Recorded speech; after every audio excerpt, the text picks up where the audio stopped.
Hey guys, today's book is Counting on Katherine, How Katherine Johnson Saved Apollo 13. It's by Helaine, Becker and illustrated by Dow Fumrock. I never heard that name before. This is a picture of, what happened? This is a picture of Katherine Johnson. She actually just passed away about a little more than a month ago. So Counting on Katherine, the Katherine Johnson story, basically. Counting on Katherine. Really sweet illustrations on this one too. Katherine loved to count. She counted the steps to the road, the steps up to church, the number of dishes and spoons she washed in the bright white sink. The only thing she didn't count were the stars in the sky. Only a fool, she thought, would try that. Even so, the stars sparked her imagination. What was out there? Look at her, looking up at the stars. Katherine yearned to know as much as she could about numbers, about the universe, about everything. Oh, look at the stars.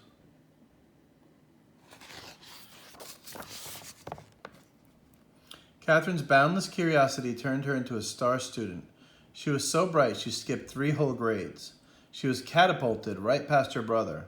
He wasn't too happy about that. Which one is he? Oh, look, it must be him. He's mad.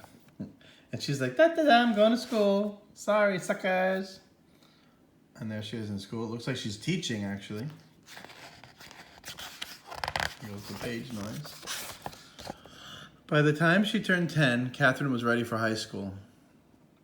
But back then, America was legally segregated by race. We learned about that, where it was segregated or separated. Blacks and whites were separated. Her town's high school didn't admit black students of any age. Such a crazy time. I can't even imagine that. Katherine burned with fury. I mean, she was super, super mad, right? She wanted more than anything to keep learning. There was still so much to know. Can you imagine wanting to go to school and not being allowed to go to school? Count on me, Katherine's father told her. And this is where she lived, in White Sulphur Springs, West Virginia. And by working day and night, or night and day rather, he earned enough money to move the family to a town with a black high school, which was Institute, West Virginia. So it's in the same state, just a different town. Interesting that it would be like that. Katherine loved high school. She was good at every subject, but math was still her favorite. She dreamed of becoming a research mathematician, making discoveries about the number patterns that are the foundations of our universe. That just, I have no idea what they're talking about. I don't understand numbers like that. In those days, though, there were no jobs as research mathematicians for women. Professions most available to them were teaching and nursing. So Katherine became an elementary school teacher. She liked her job and she loved her students. I love my students. But she never stopped dreaming about exploring numbers. Have no fear, I'm not dreaming about exploring numbers, guys. I'm here. I'm sticking with it. Okay. In the 1950s, the U.S. government's National Advisory Committee on Aeronautics, NACA, as opposed to NASA, hired thousands of new employees. It even started hiring black women as mathematicians. Katherine heard about the mathematician jobs. Her heart raced with excitement. Perhaps her dream could come true after all. But when she applied for one of the positions, she was told that they were already filled. Katherine had to wait a whole year until new spots opened up. Her patience paid off. She got the job. Look, she's like, hey, I got the job. All proud of herself. I would be too. A few years later, the Soviet Union sent a rocket ship into space, launching a space race with the United States. NACA was rolled into a new space agency, the National Aeronautics and Space Administration. That's NASA. Katherine now found herself at the heart of America's space program. She worked at a computer. Electronic computers were not widely used yet, calculating long series of numbers. Sometimes computers took up whole rooms or whole buildings. That's how big they had to be. Now I'm recording this on a computer, which is crazy. All the computers were women. They were given the tasks that men thought were boring or unimportant. That didn't bother Katherine. She knew that without her contributions, the spaceship couldn't reach its destination nor safely return to Earth. Again, no idea how they figured that out from a computer. Crazy. Here's why. Sending a robot or a rocket ship into space is like throwing a ball into the air. I can throw a ball into the air. Maybe I can.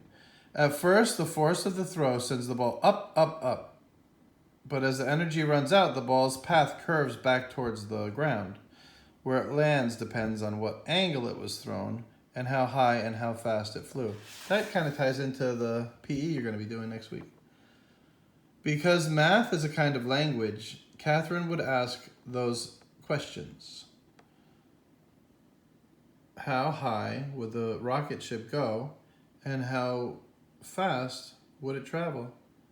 Using numbers, and numbers could provide the all-important answer. Where would it land? I'm sorry, I'm looking at the book through my phone, and it has the little circle with the 1x. Okay. To find out, Katherine plotted the numbers she'd calculated on a graph. When she joined the points together, they formed a curved line. At one end of the line was Earth at the time the rocket ship launched. At the other was where Earth would be when the ship landed.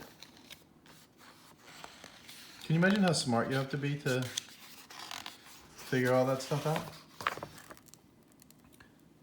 Katherine's reputation for accuracy and strong leadership skills, she was known for asking plenty of questions, got her promoted to Project Mercury, a new program designed to send the first American astronauts into space. And I already told you I'd never had an interest in going to space. Too claustrophobic for me to be stuck in a rocket ship. Mercury's missions were going to be dangerous. So dangerous that even the project's star astronaut, John Glenn, refused to fly unless Katherine okayed the numbers. You can count on me, she said. Glenn's spacecraft, Friendship 7, orbited Earth 3 times and returned home safely. Glenn became a national hero. I want to say I remember that, but I'll check it out. Katherine was promoted again. Now she was asked to calculate the flight paths for Project Apollo, the first flights to the moon. Count on me, she said. Oh, this is the one I remember. I remember watching this on TV. On July 20th, 1969, the Apollo 11 astronauts walked on the moon. Their feat was celebrated around the world. More triumphs followed. Apollo 12 rocketed to the moon in November 1969.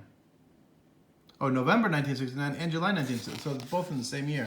What an exciting year for space travel that was. Apollo 13 launched on April 11, 1970. But on the third day of Apollo 13's flight, the worst thing happened, an explosion in space. See? That's why I wouldn't want to be on a rocket ship. Could the crippled spaceship make it to the moon? And if it didn't, would it be able to get back to the Earth? The 3 astronauts on board were in grave peril. That means they were in a lot of danger. Commander Jim Lovell told Mission Control, "Houston, we've had a problem." That's a famous quote. You ever heard that before? Houston, we've had a problem. Back on Earth, Katherine Johnson got a phone call. Her flight path calculations would have to be done all over again, and perfectly. It would be the toughest challenge of her life. Katherine told Mission Control, "You can count on me." She rolled up her sleeves, took a deep breath, and began doing the math. Crazy.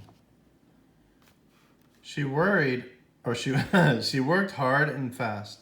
A few hours later, Katherine's calculations were finished. The flight path to return home would take the ship around the far side of the moon.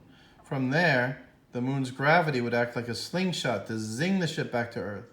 To get home, the crew of Apollo 13 would have to follow Katherine's course exactly by burning off fuel at precise intervals. That means they had to, at certain times, they had to burn fuel to get rid of it. If the astronauts made a mistake, their ship would drift through space forever. My biggest fear. Oh, it looks like they're jumping up and down, so I think something good happened. Let's see. Katherine waited anxiously to hear the astronauts' report. Finally, it crackled over the loudspeakers. "We've got it. Apollo 13 was back on track." Katherine Johnson had done it. She had brought Apollo 13 home. She was no longer the kid who dreamed of what lay beyond the stars. She was now a star herself. And look at all the calculations around the moon. Oh my gosh. Okay. That's the story. So I really enjoyed learning about her. And if you want to learn more about her, you can watch the movie Hidden Figures. It's a really good movie. And it's safe for kids to watch. I hope you enjoyed this. Talk to you soon.